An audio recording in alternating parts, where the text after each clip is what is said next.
Sir ನಮಸ್ಕಾರ, ಎಲ್ರಿಗೂ ನಮಸ್ತೆ, ಎಲ್ರಿಗೂ ಗುಡ್ ಮಾರ್ನಿಂಗ್. ಇದೊಂದು ಅಗ್ರಿಕಲ್ಚರ್ ಮಾಡ್ತಕ್ಕಂಥ ಒಂದು ಆಸ್ತಿ, ಬ್ಲಾಕ್ ಸಾಯಿಲು, ಸಂಪೂರ್ಣ ಬ್ಲಾಕ್ ಸಾಯಿಲು, ಬಟ್ ಅಗ್ರಿಕಲ್ಚರ್ಗೆ ಯೋಗ್ಯವಾದಂಥ ಒಂದು ಆಸ್ತಿ ಆಯಿತಾ. ಈ ಒಂದು ಆಸ್ತಿ ಈ ಕಡೆ ನೋಡಿ, ಇಲ್ಲೇ ನಾನು ಇದೀನಲ್ಲ, ಇಲ್ಲಿಂದ ಆ ಕಡೆ ಒಂದು ದೊಡ್ಡ ಮರ ಕಾಣಿಸ್ತಾ ಇದೆ ನೋಡಿ, ಅಲ್ಲಿ ತನಕನೂ ಇದೆ, ಅಲ್ಲಿ ತನಕನೂ ಇದೆ ಆಸ್ತಿ. ಒಟ್ಟು 1 ಎಕರೆ 24 ಗುಂಟೆ ಇದೇ ಊರಿನ ರೈತರದು. ಓಕೆ, ದೊಡ್ಡ ಕಾಲುವೆ ಬಂದಿದೆ, ಕಾಲುವೆಯಿಂದ 2ನೇ ಲ್ಯಾಂಡು. ಅಂದರೆ ಈ ಒಂದು ಕಾಲುವೆಗೆ ಅಕ್ವೈರ್ ಆಗಿರ್ತಕ್ಕಂಥ ಆಸ್ತಿ ಕೂಡ ಹಿಂದೆ ಹಿಂದೆ ಇವ್ರದ್ದೇನೆ. ಅದರಲ್ಲಿ ಮೈನಸ್ ಆಗಿ ಇನ್ನು 1 ಎಕರೆ 24 ಗುಂಟೆ ಮಾತ್ರ ಇದೆ. ಸೊ ಈಸ್ಟ್ ವೆಸ್ಟು ಭಾಳ ಉದ್ದ ಜಾಸ್ತಿ ಇದೆ ನೋಡಿ. ಇದು ಕಾಲುವೆ ರಸ್ತೆ, ಅಂದರೆ ಈ ಒಂದು ರಸ್ತೆ ಹೀಗೆ ಈ ಒಂದು ಗ್ರಾಮದ ರೈತರ ಆಸ್ತಿಗಳಿಗೆ ಇರ್ತಕ್ಕಂಥ ರಸ್ತೆ. ಬಟ್ ಈಗ ಅಲ್ಲಿ ರಸ್ತೆ ಅಂತ ಇದ್ದರೂ ಕೂಡ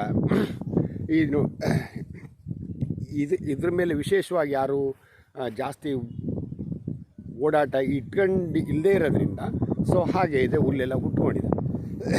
ಇದೊಂದು ತೋಳ್ಗಾಲುವೆ. ಆ ಕಡೆ ಆಸ್ತಿನೂ ಕೂಡ ನಾನು ಆಗಲೇ ಹೇಳ್ದಂಗೆ 1984ರಿಂದ ಹಿಂದಕ್ಕೆ ಕಾವೇರಿ ನೀರಾವರಿ ನಿಗಮಕ್ಕೆ ನೋಡಿ ಈ ಒಂದು ನೋಡಿ ಇವರು ಓನರ್ ಏನಿದ್ದಾರೋ ಈ ನೋಡಿ ಇವ್ರದ್ದೇ ಆಸ್ತಿ. ಇದು ಅಕ್ವೈರ್ ಆಗಿರ್ತಕ್ಕಂಥದ್ದು, ಅಕ್ವೈರ್ ಆಗಿ ಇನ್ನು ಉಳ್ಕೊಂಡಿರ್ತಕ್ಕಂಥ ಒಂದು ಆಸ್ತಿ. ಅದ್ರ ಜೊತೆಗೆ ಈ ಕಡೆ ಇದೆಯಲ್ಲ ನೋಡಿ ಪೀಸು ನೋಡಿ, ಇದು ಹೆಚ್ಚು ಕಡಿಮೆ 1 ಎಕರೆ ಹತ್ರ ಬರ್ತದೆ. ಅದು ಕೊಟ್ಬಿಡ್ತಾರೆ, ಬಟ್ ಈಗಿನ ಅರ್ಜೆಂಟಿಗಿಲ್ಲ. ಈಗ ಕೊಡ್ತಕ್ಕಂಥದ್ದು ಇದು ಮಾತ್ರ 1 ಎಕರೆ. ಇದು ನಾನು ಆಗಲೇ ಹೇಳ್ದಂಗೆ ಕಾಲುವೆ ರಸ್ತೆ. ಇದು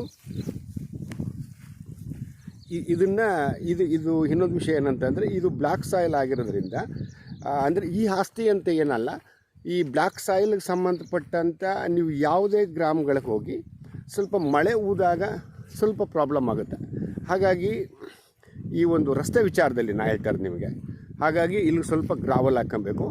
ಅದಷ್ಟು ಬಿಟ್ಟರೆ ಇನ್ನೇನಿಲ್ಲ. 1 ಎಕರೆ 24 ಗುಂಟೆ ಡೈರೆಕ್ಟು ರಿಜಿಸ್ಟ್ರೇಷನ್ಗಿದೆ ನೋಡಿ. ಕಾಲುವೆಗೆ ಅಕ್ವೈರ್ ಆಗಿ ಈ ಕಡೆ ಎಂಟ್ರೆನ್ಸು ಒಂಥರ ಫೀಸ್ ಥರ ಇದೆ ನೋಡಿ. ಹೀಗೆ ಇಲ್ಲಿ ನೋಡಿ ಇದು ಮಾತ್ರ ಎಂಟ್ರೆನ್ಸು. ಇದು ಕಾಲುವೆ ಏನು ಅಕ್ವೈರ್ ಆಗಿ ಉಳ್ಕೊಂಡಿರ್ತಕ್ಕಂಥ ಒಂದು ಆಸ್ತಿ. ಇದು ತೋಳ್ಗಾಲುವೆ.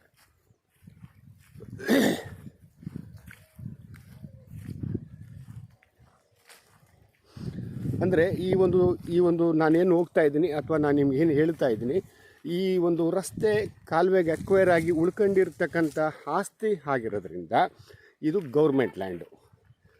ಇಲ್ಲಿ ಯಾರು ಅಡ್ಡಿಪಡಿಸಂಗಿಲ್ಲ. ಈಗ ನನ್ನ ಇಲ್ಲಿ ಸ್ಕೂಟಿ ನಿಂತಿದೆಯಲ್ಲ, ಇಲ್ಲಿಂದ ಈಚೆಗೆಲ್ಲ ಈ ಒಂದು ಕಾಲುವೆಗೆ ಅಕ್ವೈರ್ ಆಗಿ ಉಳ್ಕೊಂಡಿರ್ತಕ್ಕಂಥ ಆಸ್ತಿ. ಇದನ್ನು ಯಾರು ಆಕ್ರಮಿಸ್ಕೊಳ್ಳೋದಾಗಲಿ ಅಥವಾ ವ್ಯವಸಾಯ ಮಾಡೋದಾಗಲಿ ಅಥವಾ RTC ಮಾಡ್ಕೊಳ್ಳೋದಾಗಲಿ ಆಗಲ್ಲ, ಯಾವ ಕಾರಣಕ್ಕೂ ಆಗಲ್ಲ. ಈ ಆಸ್ತಿ ಏನು ನೋಡ್ತಾ ಇದ್ದೀರಲ್ಲ, ಈಗ ನಾನೇನು 1 ಎಕರೆ 24 ಗುಂಟೆ ನಾನು ನಿಮ್ಗೇನು ಹೇಳ್ತಾ ಇದ್ದೀನಿ, ಆ ಆಸ್ತಿ ಮಾಲೀಕರದೇನೆ ಇದು. ಹಿಂದೆ 1984ರಿಂದ ಹಿಂದಕ್ಕೆ. ಓಕೆ,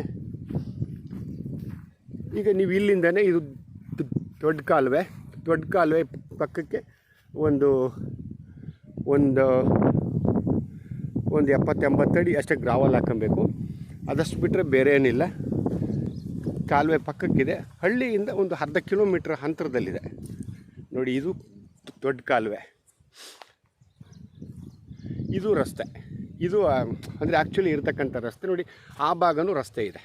ಈ ದೊಡ್ಡ ಕಾಲುವೆಗಳಲ್ಲಿ 2 ಕಡೆ ರಸ್ತೆ ಇರ್ತದೆ, ಬಟ್ ಆ ಕಡೆ ಜಾಸ್ತಿ ಜನ ಓಡಾಟ ಇಟ್ಕೊಂಡಿರೋದ್ರಿಂದ ಅದು ಅಚ್ಚುಕಟ್ಟಾಗಿದೆ.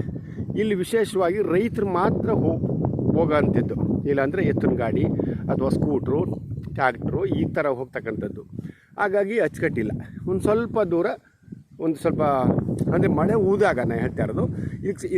ಇದಕ್ಕೆ ಸ್ವಲ್ಪ ಗ್ರಾವಲ್ ಹಾಕಂತು ಅಂತಂದರೆ ಎಷ್ಟೇ ಮಳೆ ಹೋದ್ರೂ ನಿಮಗೆ ತೇವಾಗೋದು ಅಥವಾ ಇಳ್ಕೊಳ್ಳೋದು ಅಥವಾ ವಸ್ತಿ ಆಗೋದು ಆ ಥರದ್ದು ಇರಲ್ಲ. ಓಕೆ, ಈಗ ಈ ವಾರದಲ್ಲಿ ನೀರನ್ನ ಹರಿಸ್ತಾರೆ ಇಲ್ಲಿಗೆ, ಈ ಒಂದು ಭಾಗಕ್ಕೆ. ಸೊ ಇಲ್ಲಿಂದ ನೀರು ನಿಮಗೆ ಇಲ್ಲಿ ಕಾಲುವೆಯಿಂದ ಸೊ ಹಾಗೆ ಹೋಗುತ್ತೆ. ಕಾಲುವೆ ಎಂಟ್ರೆನ್ಸಲ್ಲಿ ನೀರು ಹಾಕ್ತಕ್ಕಂಥ ಆಸ್ತಿ ಇದು. ಓಕೆ, ಇನ್ನೊಂದು ವಿಷಯ ನಾನು ನಿಮ್ಗೆ ಹೇಳಲೇಬೇಕು. ಸುಮಾರು ದಿನಗಳಿಂದ ನಾನು ವಿಡಿಯೋ ಹಾಕ್ತಾಯಿಲ್ಲ. ಯಾಕೆ ಆಗ್ತಾಯಿಲ್ಲ ಅಂತಂತಂದರೆ ಸ್ವಲ್ಪ ಏನೇನೋ ವರ್ಕು, ಯಾಕಂದರೆ ಒಂದು ಕಡೆ ಹೋದಾಗ ಅಲ್ಲೇ ಸಂಜೆ ಆಗುತ್ತೆ, ಬರೋ ಅಷ್ಟರಲ್ಲಿ ಏನೋ ಒಂದು ಇದಾಗುತ್ತೆ, ಹಾಗಾಗಿ ಹಾಕೋಕ್ಕಾಗಿಲ್ಲ. ಅದ್ರ ಜೊತೆಗೆ ಒಂದು ಬೇಜಾರಿನ ಸಂಗತಿನೂ ಕೂಡ ಹೌದು. ಯಾಕಂದರೆ ನನಗೊಬ್ಬರು ಇಲ್ಲಿಯವರು ಬೆಂಗಳೂರಿನವರು, ವೈಟ್ ಫೀಲ್ಡ್ನವರು, ಅವ್ರಿಗೆ ಚಾಮರಾಜನಗರ ಅಂದ್ರೇ ಗೊತ್ತಿಲ್ಲ ಪಾಪ, ಸುಮ್ಮನೆ ಹೇಳಬಾರ್ದು ನಾನು. ಅವ್ರಿಗೆ ಚಾಮರಾಜನಗರ ಅಂದ್ರೇ ಗೊತ್ತಿಲ್ಲ.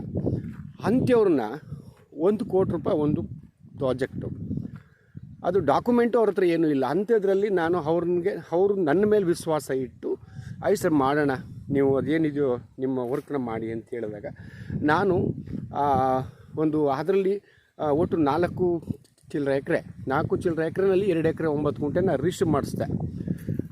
ಆ ರಿಜಿಸ್ಟರ್ ಮಾಡ್ಕೋಬೇಕಾದ್ರೆ ನಾವು ಹದ್ಬಸ್ ಮಾಡ್ಕೊಂಡಿರಲಿಲ್ಲ. ಯಾಕೆ ಮಾಡ್ಕೊಂಡಿರಲಿಲ್ಲ ಅಂತಂತಂದರೆ, ನಾವು ಮಾತಾಡ್ದಾಗಿದ್ದಂಥ ಓನರ್ಗಳಿಗೂ ಡಾಕ್ಯುಮೆಂಟ್ ತಗಂತ ಓನರ್ಗಳು ಲ್ಯಾಂಡ್ಗೆ ಸಂಬಂಧಪಟ್ಟಂಥವ್ರು 6 ಜನ ಎಕ್ಸ್ಟ್ರಾ ಆದರು. ಹಾಗಾಗಿ ಓನರ್ ಏನಂದರು, ಈಗ ನಾವು 11 ಜನನೂ ಅಗ್ರಿಮೆಂಟು ರಿಜಿಸ್ಟ್ರು ಅಂತ 2 ಬಾರಿ ಹೋದರೆ ಸ್ವಲ್ಪ ಪ್ರಾಬ್ಲಮ್ ಆಗುತ್ತೆ, ನಾವು ಒಂದೇ ಸಾರಿ ರಿಜಿಸ್ಟ್ರ್ ಮಾಡ್ಕೊಂಬಿಡೋಣ, ಆಮೇಲಿಂದ ಹದ್ಬಸ್ ಮಾಡ್ಕೊಳ್ಳೋಣ ಅಂದರು. ಆಯಿತು ಸರ್ ಹಂಗೆ ಮಾಡೋಣ ಅಂಥೇಳಿ ಮಾಡಿದ್ವಿ. ಆಯಿತು, 50 ಲಕ್ಷ ಹಣ ಕೊಟ್ಟರು ಪಾಪ ಅವರು. ಆದರೆ ಆ ಅಯೋಗ್ಯ ಸೋಳ ಮಕ್ಕಳು ಹದ್ಬಸ್ ದಿನ, ನಾನು 2 ದಿನ ನನ್ನ ಮನೆಯಿಂದ ಒಂದು ಕಾರ್ ಬಾಡಿಗೆ ತಕ್ಕೊಂಡು ಡ್ರೈವರ್ ಹಾಕ್ಕೊಂಡು ನಮ್ಮೂರಿಂದ 2 ಆಳು ಕರ್ಕೊಂಡು ಅಲ್ಲಿ ಹೋಗಿ 2 ದಿನ JCBನಲ್ಲಿ ವರ್ಕ್ ಮಾಡಿ 2 ದಿನ ಎಲ್ಲ ಕ್ಲೀನ್ ಮಾಡಿಸಿ ಇಂಥ ದಿನ ಹದ್ಬಸ್ಸು ಅಂತ ಅವ್ರ ಮನೆಗಳಿಗೆ ಹೋಗಿ ಹೇಳಿ ನೋಟಿಸ್ ಇಶ್ಯೂ ಮಾಡಿ, ಅಟ್ಲೀಸ್ಟ್ ಮಾನವೀಯತೆಯಿಂದ ಆ ಯಪ್ಪ ಬಂದು ಹದ್ಬಸ್ ದಿನ ಬಂದು ನಿಂತ್ಕೊಳ್ಳಲಿಲ್ಲ. ಅಂದರೆ RTC ಈಗಾಗಲೇ ಇನ್ವೆಸ್ಟ್ ಮಾಡಿರ್ತಕ್ಕಂಥವ್ರ ಹೆಸ್ರಿಗೆ ಆಗೋಗಿದೆ, ಅದು ಬೇರೆ ವಿಷಯ. ಆದರೆ ನಿಂತ್ಕೊಂಡು ಹದ್ಬಸ್ ಮಾಡ್ಕೊಳ್ಳಿಲ್ಲ. ಹಾಗಾಗಿ ನನಗೆ ಭಾಳ ಬೇಜಾರಾದ್ದೇನಂತಂದರೆ, ನಿಮ್ಮಂಥವ್ರಿಗೆ ನಾನು ಏನೋ ಒಂದು ಹೇಳಿಬಿಟ್ಟು ಇಲ್ಲಿ ಬಂದು ನಿಮ್ಮನ್ನು ಸಿಕ್ಕಾಕ್ಬಿಟ್ಟು ನನಗೆ ಆಮೇಲೆ ಅಯ್ಯೋ ಇಂಥವ್ನು ಮಾಡಿಕೊಟ್ನಪ್ಪ, ಹಿಂಗಾಯ್ತಲ್ಲಪ್ಪ ಅಂತ ನೀವೇನಾದ್ರು ನನಗೆ ಶಾಪ ಕೊಟ್ಬಿಟ್ರೆ, ಆ ಶಾಪದಿಂದ ಮುಕ್ತಿ ಆಗಲಿಕ್ಕೆ ನನ್ನಿಂದ ಆಗಲ್ಲ. ಅದನ್ನು ನನ್ನ ಆತ್ಮಸಾಕ್ಷಿನೂ ಕೂಡ ಒಪ್ಪಲ್ಲ. ಹಾಗಾಗಿ ಸ್ವಲ್ಪ ನೀಟಾಗಿ ಒಂದಿನ ಲೇಟ್ ಆದರೂ ಇರೋ ವಿಷಯನ ನೇರವಾಗಿ ಹೇಳಿ ಮಾಡೋ ಅಂತೇಳಿ ನಾನು. ಸೊ ಆ ದೃಷ್ಟಿಯಿಂದ ಕಳೆದ ಹೆಚ್ಚು ಕಡಿಮೆ 1 ಮಂತೇ ಆಯಿತು, ಒಂದು ಮಂತಿಂದ ಆಲ್ಮೋಸ್ಟ್ ಒಂದು ವಿಡಿಯೋ ಹಾಕಿದ್ದೀನಿ, ಏನೋ ಗೊತ್ತಿಲ್ಲ, ಅಷ್ಟೇ ಹಾಕೋಕ್ಕಾಗಿಲ್ಲ. ಯಾಕಂದರೆ ಈಗ ಆಸ್ತಿಗಳಿದೆ ಅಂತಂತಾರೆ, ಸಮಸ್ಯೆಗಳು 100 ಇರ್ತವೆ, ಅದನ್ನೆಲ್ಲ ಎದುರಿಸಿ ಫೇಸ್ ಮಾಡಬೇಕು. ಅಷ್ಟು ಈಸಿ ಅಲ್ಲ ಇದು. ನನ್ನಂಥ ಮೀಡಿಯೇಟ್ರುಗಳು ಇವತ್ತು ಇನ್ಸ್ಟಾಗ್ರಾಮ್ ಆಗ್ಬೋದು, ಫೇಸ್ಬುಕ್ ಆಗ್ಬೋದು, ಯೂಟ್ಯೂಬ್ ಆಗ್ಬೋದು, ಅಥವಾ ಇನ್ನಿತರ ಒಂದು ಆನ್ಲೈನಿನ ಇದರಲ್ಲಿ ಹಾಕೋದು ಭಾಳ ಈಸಿ. ಅದನ್ನು ವ್ಯವಸ್ಥಿತವಾಗಿ ಮಾಡ್ಕೊಡೋದಿದೆಯಲ್ಲ, ಅಷ್ಟು ಈಸಿ ಅಲ್ಲ. ಅವತ್ತು ನಾನು ಹೇಳಿದ್ನಲ್ಲ ನಿಮಗೆ, ನಮ್ಗೆ ಗೊತ್ತಿಲ್ಲದೆ ಇರ್ತಕ್ಕಂಥ ಊರಿಗೆ ಹೋಗಿ ಎಲ್ಲ ಕ್ಲೀನ್ ಮಾಡ್ಕೊಂಡು ಅಕ್ಕಪಕ್ಕದವ್ರನ್ನ ಸೌಹಾರ್ದಯುತವಾಗಿ ತಗೊಂಡು ವ್ಯವಹಾರ ಮಾಡೋದಿದೆಯಲ್ಲ, ಅಷ್ಟು ಈಸಿ ಅಲ್ಲ. ಸೊ ಆ ದೃಷ್ಟಿಯಿಂದ ನಾನು ವೀಡಿಯೋಗಳನ್ನ ಅಪ್ಡೇಟ್ ಮಾಡೋಕ್ಕಾಗಿಲ್ಲ. ಜೊತೆಗೆ ನನಗೆ ಫೋನ್ ಮಾಡಿದಂಥವ್ರಿಗೆ ಎಷ್ಟೋ ಜನಕ್ಕೆ ನಾನು ರೆಸ್ಪಾನ್ಸ್ ಮಾಡೋಕ್ಕಾಗಿಲ್ಲ, ಯಾಕಂದರೆ ಇಲ್ಲಿ ಕೆಲಸದ ಒತ್ತಡ. ಸೊ ಆ ದೃಷ್ಟಿಯಿಂದ ದಯವಿಟ್ಟು ಯಾರ್ಯಾರಿಗೆ ನಾನು ರೆಸ್ಪಾನ್ಸ್ ಮಾಡಿಲ್ಲ ಅವರು ದಯಮಾಡಿ ಏನು ಅಂದ್ಕೊಳ್ಳೋಕ್ಕೆ ಹೋಗಬೇಡಿ. ಇನ್ನೊಂದು ವಾರ ಸ್ವಲ್ಪ ವರ್ಕಿದೆ, ಅದಾದಮೇಲೆ ಮತ್ತೆ ನಾನು ಫೀಲ್ಡಿಗೆ ಬರ್ತೀನಿ. ನಿಮ್ಮೆಲ್ಲರ ಆಶೀರ್ವಾದದಿಂದ ನಾನು ಆರೋಗ್ಯವಾಗಿದ್ದೀನಿ. ಇಷ್ಟನ್ನು ಹೇಳ್ತಾ ಈ ಒಂದು ಆಸ್ತಿ ವಿಚಾರವಾಗಿ ಬಂದರೆ ನೋಡಿ, ಇದು ದೊಡ್ಡ ಕಾಲುವೆ, ಈ ನರಸೀಪುರ ಟು ಕೊಳ್ಳೇಗಾಲ ಹೈವೇ ಇದೆಯಲ್ಲ, ಸೊ ಹೈವೇಯಿಂದ ನನ್ನ ಪ್ರಕಾರ 2 ಕಿಲೋಮೀಟ್ರ್ ಆಗುತ್ತೆ ಈ ಒಂದು ಆಸ್ತಿ. ಆ ಕಡೆಯಿಂದನೂ ಎಂಟ್ರೆನ್ಸ್ ಆಗ್ಬೋದು. ಟಿ ನರಸೀಪುರದಿಂದ ತಲಕಾಡ್ಗೆ ಹೋಗುತ್ತಲ್ಲ, ತಲಕಾಡ ಹೋಗ್ತಕ್ಕಂಥ ರಸ್ತೆಯಿಂದನೂ ಕೂಡ ಈ ಒಂದು ಆಸ್ತಿಗೆ 1 ಕಿಲೋಮೀಟ್ರ್ ಅಷ್ಟು ಅಂತರ ಆಗುತ್ತೆ.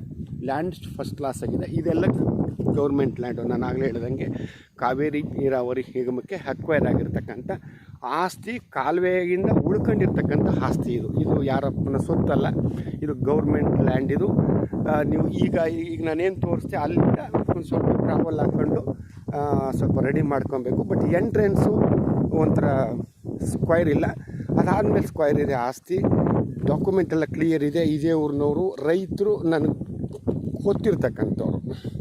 ಓಕೆ, ರೈಟ್ನ ಇವರು 1 ಗುಂಟೆ 80,000 ಹೇಳ್ತಾ ಇದ್ದಾರೆ. ನೆಗೋಷಿಯೇಬಲ್ ಆಗುತ್ತೆ. ಬಟ್ ಎಷ್ಟಾಗುತ್ತೆ ಗೊತ್ತಿಲ್ಲ.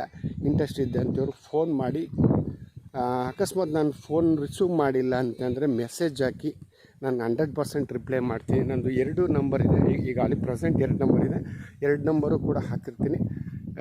ದಯವಿಟ್ಟು ಸಂಪರ್ಕ ಮಾಡಿ. ಆದರೆ ಇಲ್ಲದೇ ಇರೋ ವಿಷಯಗಳನ್ನ ಮಾತ್ರ ಮಾತಾಡಬೇಡಿ. ನೋಡಿ, ಇಲ್ಲಿ ತನಕ ಇದು ಗೌರ್ಮೆಂಟ್ ಲ್ಯಾಂಡು, ಇಲ್ಲಿ ಕಲ್ಲಿಟ್ಟಿದ್ದಾರೆ ನೋಡಿ, ಇಲ್ಲಿ ತನಕ ಗೌರ್ಮೆಂಟ್ ಲ್ಯಾಂಡು, ಇಲ್ಲಿಂದ ಆಚೆಗೆಲ್ಲ ಪಟ್ಟ ಲ್ಯಾಂಡು. ನೋಡಿ, ಇಲ್ಲಿಂದ ಅಲ್ಲಿ ನಮ್ಮ ಸ್ನೇಹಿತರು ನಿಂತಿದ್ದಾರಲ್ಲ, ಅಲ್ಲಿಂದ ಸ್ವಲ್ಪ ದೂರ, ಸ್ವಲ್ಪ ಒಳಗಡೆಗೆ ಹೋಗಬೇಕು. ಏನು ತೊಂದರೆ ಏನಿಲ್ಲ, ಗೌರ್ಮೆಂಟ್ ಲ್ಯಾಂಡ್ ಆಗಿರೋದ್ರಿಂದ. ಜೊತೆ ಪಕ್ಕದಲ್ಲಿ ಎಲೆಕ್ಟ್ರಿಕ್ ಸರ್ವಿಸ್ಸು ಇದೆ. ಈ ವಾರದಲ್ಲಿ ಕಬಿನಿ ನೀರನ್ನು ಹರಿಸ್ತಾನೆ. ಅದ್ರ ಜೊತೆಗೆ ಇಲ್ಲಿ ಹೂವು ಹಾಕೊಂಡಿದ್ದಾರೆ ನೋಡಿ, ಈ ಹೂವು ಹಾಕಿರೋರು ಹೋಮ್ ಸೆಟ್ ಮಾಡ್ಕೊಂಡಿರ್ತಕ್ಕಂಥವ್ರು ಇದೇ ಊರಿನವರು.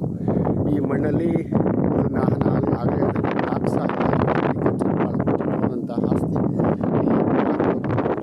ಬಾಳೆ ಹಾಕ್ಬೋದು, ಭತ್ತ ಹಾಕ್ಬೋದು, ಅಡಿಕೆ ಹಾಕ್ಬೋದು, ಆಯಿತಾ, ಮತ್ತು ಕೋಕೋನಟ್ಸ್ ಹಾಕ್ಬೋದು. ಯಾಕಂದರೆ ಆಸ್ತಿ ಎತ್ತರವಾಗಿರೋದ್ರಿಂದ ನಿಮ್ಗೆ ಎಷ್ಟೇ ಮಳೆ ಹೋದ್ರೂ ಕೂಡ ನಿಮಗೆ ಇದು ಏನು ಅಂದರೆ ವಸ್ತಿ ಆಗಲ್ಲ. ಯಾಕಂದರೆ ಆ ಕಡೆ ಹೊರಟೋಗುತ್ತೆ ನೀರು. ಸೊ ಹಾಗಾಗಿ ಒಂದು ಒಳ್ಳೆ ಇನ್ವೆಸ್ಟ್ಮೆಂಟ್ ಲ್ಯಾಂಡ್ ಅಂತ ನಾನು ಹೇಳಿ ಬಯಸ್ತೇನೆ. Okay, thank you.